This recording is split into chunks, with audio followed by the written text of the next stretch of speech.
El mercado de la NBA abrió hace un par de semanas y con él se dieron muchos fichajes de agentes libres, traspasos y diferentes firmas de contratos que ascendieron a más de 2.500 millones de dólares en tan solo las primeras 2 semanas del mercado de fichajes. Pero ¿todo ese dinero realmente te asegura tener un equipo ganador? ¿O será que estos fichajes y traspasos serán un error grave para muchos de estos equipos? Nosotros aquí en PM Deportes no podemos adivinar el futuro, pero lo que sí podemos hacer es dar nuestra opinión sobre los mejores traspasos, fichajes o contratos de agentes libres y también de los peores, a nuestra consideración, fichajes, contratos y traspasos de jugadores. Así que quédate aquí para el top de la semana, el top fila de la semana, donde arrancaremos los 5 mejores movimientos del mercado de traspaso y los 5 peores a nuestra opinión. Sin nada más que decir, yo soy Arturo Cortés Salceda y comenzamos. Número 5, PJ Tucker, el jugador que venía haciendo un buen papel en los Houston Rockets. Luego de que James Harden se bajó del barco, igual se fue este complemento defensivo buenísimo para cualquier equipo que buscara el anillo. Y así fue, porque Milwaukee Bucks se lo llevó el resto de temporada 2020-2021 y jugó los playoffs con los Bucks y terminó ganando el anillo el señor PJ Tucker. Cabe destacar su gran aportación defensiva, mucho más en esa recordada serie ya contra los Brooklyn Nets de Kevin Durant. Kevin, el apoteósico Durant, donde PJ Tucker fue su defensor principal. Y aunque no evitó que Kevin Durant se fuera a 40 y 50 puntos, sí evitó que se fuera muchos más y que se acoplara bien con su equipo y de esa manera poder sacar la serie. Y luego de eso, terminar ganando un anillo contra los Phoenix Suns. PJ Tucker, que llegará a la franquicia de Miami, a la franquicia de Florida, con un contrato bastante bueno para la franquicia y para el jugador de unos 15 millones de dólares por 2 años, algo así como 7 millones y medio por temporada. La verdad que un acierto por parte de la franquicia de Miami, porque es un jugador que aporta lo que siempre están buscando, que es garra, fuerza y poderío defensivo, con un buen tiro de 3, un hombre fiable en la rotación y por qué no en el titular equipo de los Miami Heat. Número 4, Kelly Oubre Jr., el ya ex jugador de los Golden State Warriors, jugó la 2021 con el equipo de San Francisco, anotando algo así como 16 puntos y cogiendo unos 6 rebotes, con un buen robo por partido y casi un tapón por encuentro. Este joven atlético, de brazos largos y de buen defender, que tiene un buen tiro de 3, al menos uno fiable para la NBA, un 32% de carrera, se unirá a los Charlotte Hornets con un contrato de 24,6 millones de dólares por temporada, el cual el segundo es parcialmente garantizado, cual le deja un buen margen de operación a los Charlotte Hornets por si no sale bien el primer año. Y de igual manera también es un contrato aceptable para un jugador del calibre de Kelly Oubre Jr., que aportará lo suficiente y se beneficiará del hecho de que la franquicia de Charlotte es una franquicia joven que necesita jugadores que le den el todo por el todo y hasta el último suspiro de talento, de ganas, de fuerza, de físico y de sangre joven que tenga este jugador Kelly Oubre Jr. de 25 años, 26 a cumplir a final de este año 2021. Sin duda una incorporación que eleva las expectativas para los playoffs de estos Charlotte Hornets jóvenes buscando la postemporada. Número 3, Patty Mills, el australiano. Luego de unos increíbles Juegos Olímpicos en los que se sacó 48 puntos en el juego por la medalla de bronce, termina firmando un contrato bastante bueno con los Brooklyn Nets, los llamados favoritos, si todo el mundo se mantiene sano, a ganar el anillo la próxima temporada. La verdad que con esto los Brooklyn Nets refuerzan esa posición de base que viene desde la banca para suplir a Kyrie Irving y para suplir también la baja de Spencer Dinwiddie. De igual forma refuerzan así su tiro exterior y sin ninguna duda agregan un asset más para asaltar la conferencia este y por qué no llevarse el anillo con Kevin Durant, Kyrie Irving, James Harden, Joe Harris, comitiva y ahora el australiano Patty Mills. Might. Número 2, Norman Powell, el jugador ex de los Toronto Raptors y campeón con la franquicia de Canadá, fue traspasado a los Portland Trail Blazers en el cambio con Gary Trent Jr. Luego de esta última temporada en la que se sacó más de 18 puntos por encuentro, los Portland Trail Blazers sabían que tenían que renovar a este gran jugador nacido en el 93, o sea que tiene ahora mismo unos 28 años de edad. Norman Powell renovó por un contrato de 5 años y 90 millones, algo así, unos 20-25 millones de dólares por temporada. La verdad es que un buen contrato, considerando que es difícil encontrar un jugador que tenga las cualidades de Norman Powell, que no se quiera ir a 100 millones o un poco más, pero con los 90 dados a este jugador que sabe meter triples, sabe defender y sabe meter garra, y aparte ya tiene experiencia a la hora de conseguir y de jugar en un equipo que gana el anillo. Veremos si con Damian Lillard y alguno que otro fichaje u movimiento que se haga con la figura de CJ McCollum puedan llevar a los Portland Trail Blazers a elevar su nivel y así tratar de asaltar el oeste y ¿por qué no? Finalmente ser su año y ganar el anillo. Faltan movimientos para eso, sí, pero el movimiento de Norman Powell ya es un acierto en dirección hacia, quién sabe, el campeonato. Número 1.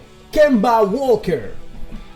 El quizás mejor jugador de los Charlotte Hornets de su historia, y lo más seguro el mejor jugador de los Charlotte Bobcats de su historia. Luego de su paso por los Boston Celtics, que no fue lo más fructífero que él pensaba que sería, ni tampoco la franquicia de Massachusetts, fue traspasado a Oklahoma para ahorrarse dinero. Nunca jugó allí y ahora lo terminaron pasando, o él terminó rechazando parte de su contrato, de sus grandes millones de dólares, para firmar un contrato bastante amigable de unos 12 millones de dólares por temporada con los New York Knicks. Así Kemba vuelve a la ciudad que lo vio nacer, porque Kemba es originario del Bronx, allá en la ciudad de Manhattan, en New York, y la verdad que se sentirá muy bien de estar en casa jugando en la meca del deporte. Este buen jugador, este buen base, que lastimosamente no le ha ido de lo mejor en los Boston Celtics, y si llegaba con su contrato que tenía en vigor de casi unos 30 millones de dólares sería una locura, pero llegando por ese contrato rebajado de más de 20 millones de dólares, la verdad es que es un gran, pero gran acierto por parte de la franquicia de los New York Knicks, y sin duda alguna es un gran acierto en dirección hacia los playoffs. Y comenzamos con el top menos 5, el top malo de los malos movimientos hechos en este mercado de fichajes, y comenzamos con un empate en el número 5 y número 4. No importa mucho el orden en que los quieras poner, pero la verdad es que los dos para mí afectan al equipo quizás de la misma manera negativa. Y es que tenemos en el puesto número 5 y 4 a DeMar DeRozan y Alonzo Ball, los dos en los Chicago Bulls. ¿Cómo se explica esto? Pues rápidamente, con DeMar DeRozan por lo menos tenemos a un jugador de más de 30 años que ya ha pasado casi su prime, que sí ha tenido buenas temporadas en San Antonio y que la verdad se podría decir que han sido sus mejores temporadas. Pero lo cierto es que San Antonio era una franquicia en la que si no era DeMar DeRozan, ¿quién más podría hacer lo que él hacía? Los números que él hacía y tirar los tiros que él se tiraba. Quizás en Chicago haga lo mismo, no lo sé, porque ahora también tienen a Alonzo Ball, así que ni siquiera un fichaje se complementa con otro fichaje. Y los dos fichan por más de 20 millones de dólares al año, y los dos son jugadores que no son superestrellas, que no son la élite de la liga, y la verdad es que es mucho dinero, junto con un Alex Caruso que la verdad es que no está mal para venir de la banca, pero es mucho dinero que se ha dejado a los Chicago Bulls en esta agencia libre y no parece que haya dado un salto realmente cualitativo a la hora de buscar llegar al menos a puesto de playoff en la Conferencia del Este. Alonzo Ball, un jugador incierto que si bien hizo un número la temporada pasada, hay que saber que igual que DeMar DeRozan estaba en una franquicia que si no era él, ¿quién más lo iba a hacer? Claramente está Zion Williamson, pero más allá de Zion, o era Alonzo Ball, o era un Brandon Ingram lesionado, o un Steve Adams que simplemente no le daba. Lo cierto es que Alonzo Ball y DeMar DeRozan se comen casi todo el espacio salarial junto con Nikola Vucevic, otro buen jugador, pero que tampoco es superestrella, y Zach LaVine, que quizás sí sea una superestrella de la NBA, viene ya con medalla de oro olímpica, quizás este sea su super año, pero no sabemos si sea el super año de Alonzo Ball, de DeMar DeRozan, y mucho más importante, no sabemos si sea un buen año de los Chicago Bulls. Número menos 3, Chris Paul. ¿Sorprendido? Yo no lo creo.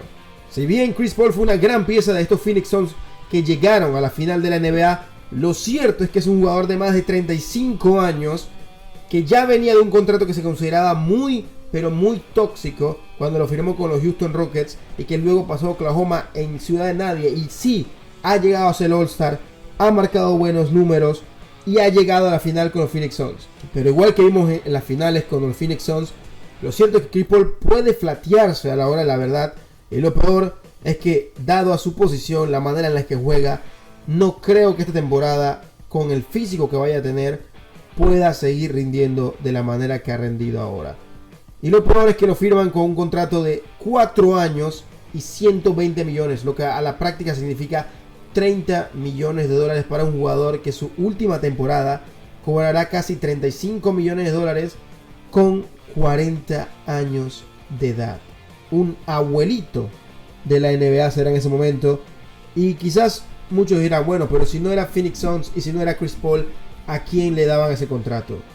A cualquier otro. Se lo ahorraban y esperaban la agencia libre del año que viene o el de más arriba. Porque los Phoenix Suns, algo que demostraron este año, es que sí, Chris Paul, o más bien con Chris Paul, llegaron a las finales de la NBA. Pero también tienen que saber que con Chris Paul las perdieron. Y también tienen que saber que con el equipo que tienen, llegaron hasta allí. O sea que si bien podrían haber cambiado a Chris Paul por uno o dos jugadores diferentes que pudieran cobrar lo mismo, o quizás hasta menos. Y aún así le dieron 120 millones de dólares a un jugador que la próxima temporada estará más cerca de tener la edad de los papás de sus compañeros. Número -2, Evan Fournier. Si habíamos dicho que los New York Knicks habían hecho bien las cosas con Kemba Walker, ese contrato amistoso, amigable que se llevó a bajo coste a un base All-Star como lo era Kemba, lo cierto es que con Evan Fournier patinaron un poco en las oficinas de New York, porque el francés firma un contrato de casi 20 millones por temporada, siendo un jugador que nunca ha jugado en el All-Star, nunca ha sido un quinteto de nada en la NBA, y aparte de venir de su peor temporada con los Boston Celtics en muchos años. Es cierto que antes de pasar a los Boston Celtics desde Orlando, era quizás el mejor jugador de Orlando, y también es cierto que Evan Fournier siempre ha sido un buen anotador desde hace más de 5 temporadas allá en sus tiempos en los Denver Nuggets y luego en Orlando. Todo esto lo llega a ser un jugador bueno de complemento, pero no un jugador que te vale casi un salario máximo, ni para ser tu estrella, ni superestrella, ni primera espada, ni nada. Es mucho dinero por un jugador que no eleva el nivel de tu franquicia, que no te va a vender camiseta y que ni siquiera te va a dar una repercusión internacional, porque si bien Evan Fournier es francés, lo cierto es que para franceses ya en Utah tienen a la Torre Eiffel y en New York se quedaron con una baguette de 2 pesos. Número -1, Russell Westbrook.